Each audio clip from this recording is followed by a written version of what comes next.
Welcome back, everyone. Today we are reading chapters 11 and 12. Let's get into it. Chapter 11. What I Heard in the Apple Barrel. "No, not I," said Silver. "Flint was captain. I was quartermaster, along of my timber leg. The same broadside I lost my leg. Old Pew lost his deadlights. It was a master surgeon, him that amputated me, out of college and all, Latin by the bucket, and what not. But he was hanged like a dog, and sun-dried like the rest, at Corso Castle.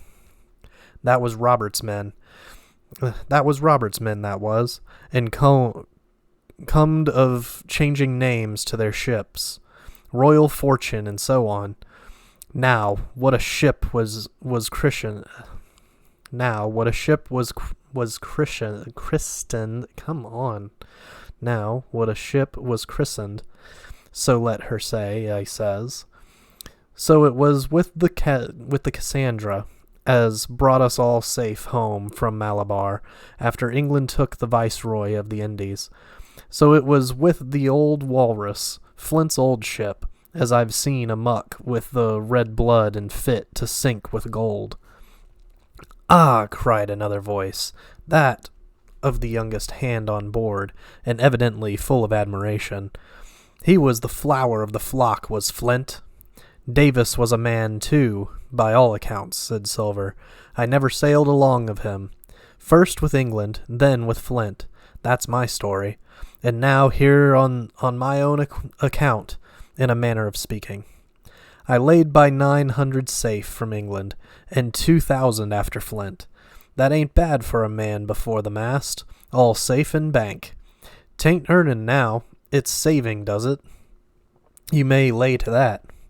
Where's all England's men now? I don't know. Where's Flint's? Why, most of 'em aboard here, and glad to get the duff. Get the duff. Been begging before that, some of 'em. Old Pew, as had lost his sight, and might have thought shame, spends £1,200 in a year, like a lord in Parliament. Where is he now? Well, he's dead now, and under hatches, but for 2 year before that, shiver my timbers, the man was starving. He begged, and he stole, and he cut throats and starved at that. By the powers. Well, it ain't much use after all," said the young seaman. "'Tain't much use for fools, you may lay to that." "Nor nothing," cried Silver. "But now, you look here, you're young, you are, but you're as smart as paint. I see that when I set my eyes on you, and I'll talk to you like a man. You may imagine how I felt when I heard the abominable old rogue addressing another in the very same words of flattery as he had used to myself. I think, if I had been able, that I would have killed him through the barrel. Meantime, he ran on, little supposing he was overheard. Here it is about gentlemen of fortune. They lives rough, and they risk swinging. But they eat and drink like fighting cocks, and when a cruise is done, why, it's hundreds of pounds instead of hundreds of farthings in their pockets. Now, the most goes for rum and a good fling, and to sea again in their shirts. But that's not the course I lay. I puts it all away, some here, some there, and none too much anywheres, by reason of suspicion. I'm 50, mark you. Once back from this cruise, I set up gentlemen in earnest. Time enough, too, says you. Ah, but I've lived easy in the meantime, never denied myself a nothing heart desires, and slept soft and ate dainty all my days, but when at sea, and how did it begin? Before the mast, like you. Well, said the other, but all the other money's gone now, ain't it? You daren't show face in Bristol after this. Why, where might you suppose it was? Asked Silver derisively. At Bristol, in banks and places, answered his companion. "It were," said the cook. "It were when we weighed anchor, but my old missus has it all by now, and the spyglass is sold, lease and goodwill and rigging, and the old girl's off to meet me. I would tell you where, for I trust you, but it'd make jealousy among the mates." "And can you trust your missus?" asked the other. "Gentlemen of fortune," returned the cook, "usually trust little among themselves, and right they are, you may lay to that. But I have a way with me, I have. When a mate brings a slip on his cable, one as knows me, I mean, it won't be in the same world with old John. There was some that was feared of Pew, and some that was feared of Flint, but Flint his own self was feared of me. Feared he was, and proud. They was the roughest crew afloat. Afloat was Flint's. The devil himself would have been feared to go to sea with them. Well now, I tell you, I'm not a boasting man, and you've seen yourself how easy I keep company, but when I was quartermaster, lambs wasn't the word for Flint's old buccaneers. You may be sure of yourself in old John's ship." "Well, I tell you now," replied the lad, "I didn't have half a quarter like the job till I had this talk with you, John. But there's my hand on it now." "And a brave lad you were, and smart too," answered Silver, shaking hands so heartily that all the barrel shook. "And a finer figurehead for a gentleman of fortune I never clapped my eyes on." By this time I had begun to understand the meaning of their terms. By a gentleman of fortune they plainly meant neither more nor less than a common pirate, and the little scene that I had overheard was the last act in the corruption of one of the honest hands, perhaps of the last one left aboard. But on this point I was soon to be relieved, for Silver, giving a little whistle, a third man strolled up and sat down by the party. "Dick's square," said Silver. "Oh, I knowed Dick was square," returned the voice of the coxswain, his real hands. "He's no fool, is Dick," and he turned his quid and spat. "But look here," he went on, "here's what I want to know, Barbecue. How long are we a-going to stand off and on like a blessed bumboat? I've had almost enough of Captain Smollett. He's hazed me long enough, by thunder. I want to go into that cabin, I do. I want their pickles and wines and that." "Israel," said Silver, "your head ain't much account, nor ever was, but you're able to hear, I reckon. Leastways, your ears is big enough. Now, here's what I say. You'll berth forward, and you'll live hard, and you'll speak soft, and you'll keep sober, till I give the word, and you may lay to that, my son." "Well, I don't say no, do I?" growled the coxswain. "What I say is, when. That's what I say." "When? By the powers!" cried Silver. "Well now, if you want to know, I'll tell you when. The last moment I can manage, and that's when. Here's a first-rate seaman, Captain Smollett, sails the blessed ship for us. Here's this squire and doctor with a map and such. I don't know where it is, do I? No more do you, says you. Well then, I mean this squire and doctor shall find the stuff and help us to get it aboard by the powers. Then we'll see.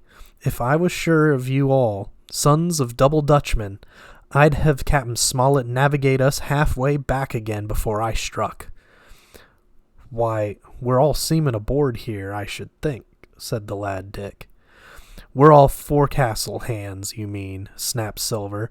"We can steer a course, but who's to set one? That's what all you gentlemen split on first and last. If I had my way, I'd have Captain Smollett work us back into the trades at least. Then we'd have no blessed miscalculations and a spoonful of water a day. But I know the sort you are. I'll finish with 'em at the island, as soon's the blunt's on board. And a pity it is, but you're never happy till you're drunk. Split my sides. I have a sick heart to sail with the likes of you. Easy all, Long John, cried Israel. Who's a crossin' of you? Why, how many tall ships, think ye now, have I said laid aboard? And how many brisk lads drying in the sun at Execution Dock, cried Silver. And all for this same hurry and hurry and hurry, you hear me? I seen a thing or two at sea, I have. If you would only lay your course and a pint to windward, you would ride in carriages, you would. But not you. I know you. You'll have your mouth full of rum tomorrow and go hang. Everybody knowed you was a kind of a chaplain, John, but there's others as could hand and steer as well as you, said Israel. They liked a bit of fun, they did. They wasn't so high and dry, nohow, but took their fling like jolly companions, every one. So, says Silver. Well, and where are they now? Pugh was that sort, and he died a beggar man. Flint was, and he died of rum at Savannah. Ah, they was a sweet crew, they was. Only, where are they? But, asked Dick, when we do lay 'em athwart, what are we to do with 'em anyhow? There's the man for me, cried the cook admiringly. That's what I call business. Well, what would you think? Put 'em ashore like maroons? That would have been England's way. Or cut 'em down like that much pork? That would have been Flint's or Billy Bones's. Billy was the man for that, said Israel. Dead men don't bite, says he. Well, he's dead now himself. He knows the long and short of it now. And if ever a rough hand come to port, it was Billy. Right you are, said Silver. Rough and ready. But mark you here, I'm an easy man. I'm quite the gentleman, says you. But this time it's serious. Duty is duty, mates. I give my vote. Death. When I'm in Parliament and riding in my coach, I don't want none of these sea lawyers in the cabin a-comin' home, unlooked for, like the devil at prayers. Wait is what I say. But when the time comes, why, let her rip. John, cries the coxswain, you're a man. You'll say so, Israel, when you see, said Silver. Only one thing I claim. I claim Trelawney. I'll wring his calf's head off his body with these hands. With these hands, Dick, he added, breaking off. You just jump up like a sweet lad and get me an apple to wet my pipe like. You may fancy the terror I was in. I should have leaped out and run for it if I had found the strength, but my limbs and heart alike misgave me.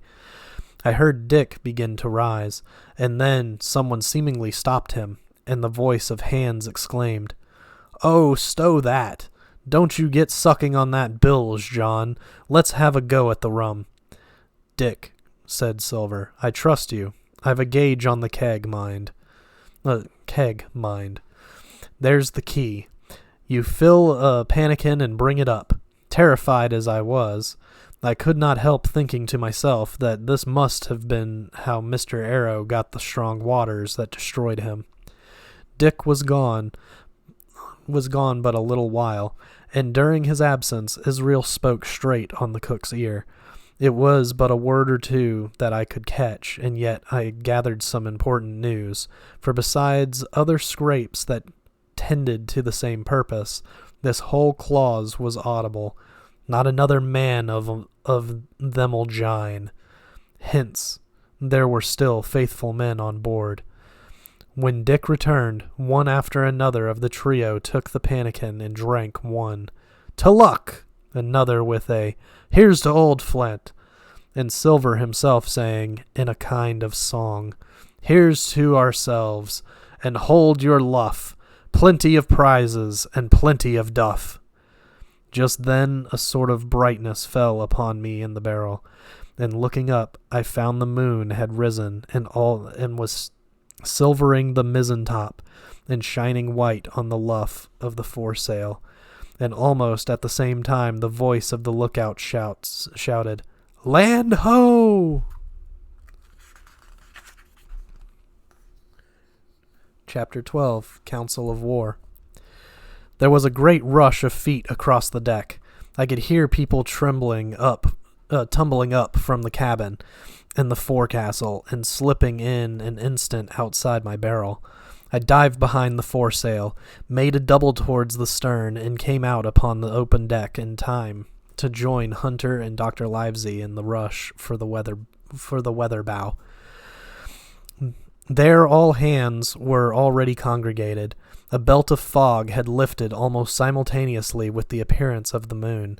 Away to the southwest of us we saw two low hills about a couple of miles apart, and rising behind one of them a third and higher hill, whose peak was still buried in the fog. All three seemed sharp and canonical in figure.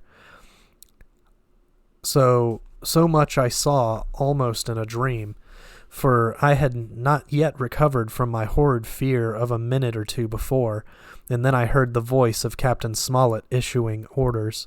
The Hispaniola was laid a couple of points nearer the wind and now sailed a course that would just clear the island on the east. "And now, men," said the captain, when all was sheeted home, "has any one of you ever seen that land ahead?" "I have, sir," said Silver. "I've watered there with a trader. I was cooking." "The anchorage is on the south, behind the inlet, I fancy," asked the anchorage is on the south behind an inlet, I fancy," asked the captain. "Yes, sir. Skeleton Island, they calls it. It was a main place for pirates once, and a hand we had on board knowed all their names for it. That hill to the nor'ard they calls the Foremast Hill. There are 3 hills in a row running south'ard, 4. Main and mizzen, sir. But the main, that's the big 'un, with the cloud on it, they usually calls the Spyglass, by reason of a lookout they kept when they was in the anchorage clearing, for it's there they clean their ships, sir, asking your pardon." "I have a chart here," says Captain Smollett. "See if that's the place." Long John's eyes burned in his head as he took the chart, but by the fresh look of the paper I knew he was doomed to disappointment. This was not the map we found in Billy Bones's chest, but an accurate copy, complete in all things, names and heights and soundings, with the single exception of the red crosses and the written notes. Sharp as must have been his annoyance, Silver had the strength of mind to hide it. "Yes, sir," said he. "This is the spot, to be sure, and very prettily drawed out. Who might have done that, I wonder? The pirates were too ignorant, I reckon. Aye, here it is. Captain Kidd's Anchorage, just the name my shipmate called it. There's a strong current runs along the south, and then away nor'ard up the west coast." "Right you was, sir," says he, "to haul your wind and keep the weather of the island. Leastways, if such was your intention as to enter and careen, and there ain't no better place for that in these waters." "Thank you, my man," says Captain Smollett. "I'll ask you later on to give us a help. You may go." I was surprised at the coolness with which John avowed his knowledge of the island, and I own I was half frightened when I saw him drawing nearer to myself. He did not know, to be sure, that I had overheard his counsel from the apple barrel, and yet I had by this time taken such a horror of his cruelty, duplicity, and power, that I could scarce conceal a shudder when he laid his hand upon my arm. "Ah," says he, "this here is a sweet spot, this island. A sweet spot for a lad to get ashore on. You'll bathe, and you'll climb trees, and you'll hunt goats, you will. And you'll get aloft on them hills like a goat yourself. Why, it makes me young again. I was going to forget my timber leg, I was. It's a pleasant thing to be young and have 10 toes, and you may lay to that. when you want to go a bit of exploring, you just ask old John, and he'll put up a snack for you to take along." And clapping me in the friendliest way upon the shoulder, he hobbled off forward and went below. Captain Smollett, the squire, and Dr. Livesey were talking together on the quarter-deck, and anxious as I was to tell them my story, I durst not interrupt them openly. While I was still casting about in my thoughts to find some probable excuse, Dr. Livesey called me to his side. He had left his pipe below, and being a slave to tobacco, had meant that I should fetch it. But as soon as I was near enough to speak and not to be overheard, I broke immediately. "Doctor, let me speak. Get the captain and squire down to the cabin, and then make some pretense to send for me. I have terrible news."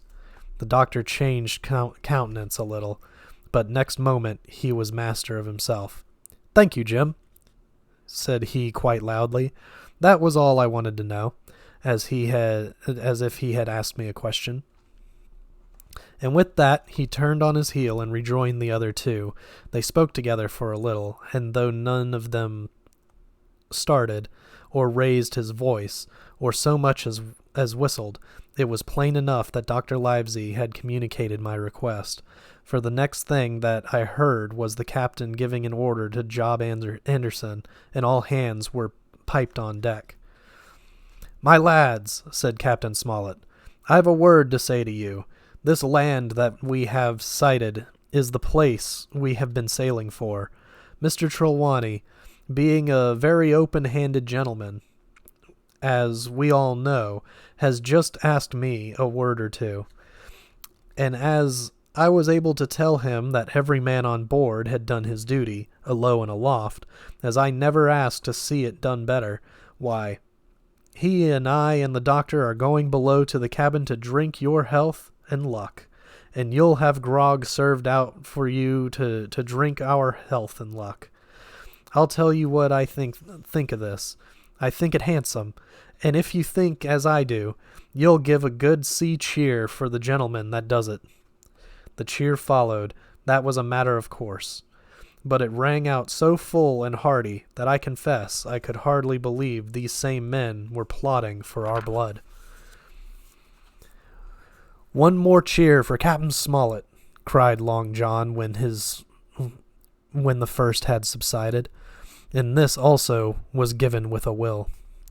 On the top of that, the three gentlemen went below, and not long after, word was sent forward that Jim Hawkins was wanted in the cabin. I found them all three seated round the table, a bottle of Spanish wine and some raisins before them, and the doctor smoking away, with his wig on his lap, and that, I knew, was a sign that he was agitated. The stern window was open, for it was a warm night, and you could see the moon shining behind on the ship's wake. "Now, Hawkins," said the squire, "you have something to say. Speak up." I did as I was bid, and as short as I could make it, told the whole details of Silver's conversation. Nobody interrupted me till I was done, nor did any one of the three men make so much as a movement, but they kept their eyes upon my face from first to last. "Jim," said Dr. Livesey, "take a seat." And they made me sit down at table beside them, poured me out a glass of wine, filled my hands with raisins, and all three, one after the other, and each with a bow, drank my good health, and their service to me for my luck and courage. "Now, Captain," said the squire, "you were right, and I was wrong. I own myself an ass, and I await your orders." "No more an ass than I, sir," returned the captain. "I never heard of a crew that meant to mutiny but what showed signs before. For any man that had an eye in his head to see the mischief and take steps according. But this crew," he added, "beats me." "Captain," said the doctor, "with your permission, that's Silver. A very remarkable man." "He'd look remarkably well from a yard-arm, sir," returned the captain. "But this is talk. This don't lead to anything. I see 3 or 4 points, and with Mr. Trelawney's permission, I'll name them. You, sir, are the captain. It is for you to speak, says Mr. Trelawney grandly. First point, began Mr. Smollett. We must go on, because we can't turn back. If I gave the word to go about, they would rise at once. Second point, we have time before us, at least until this treasure's found. Third point, there are faithful hands. Now, sir, it's got to come to blows sooner or later, and what I propose is to take time by the forelock, as the saying is, and come to blows some fine day when they least expect it. We can count, I take it, on your own home servants, Mr. Trelawney. As upon myself, declared the squire. 3, reckoned the captain. Ourselves make 7, counting Hawkins here. Now, about the honest hands. Most likely Trelawney's own men, said the doctor, those he had picked up for himself before he lit on Silver. Nay, replied the squire, Hands was one of mine.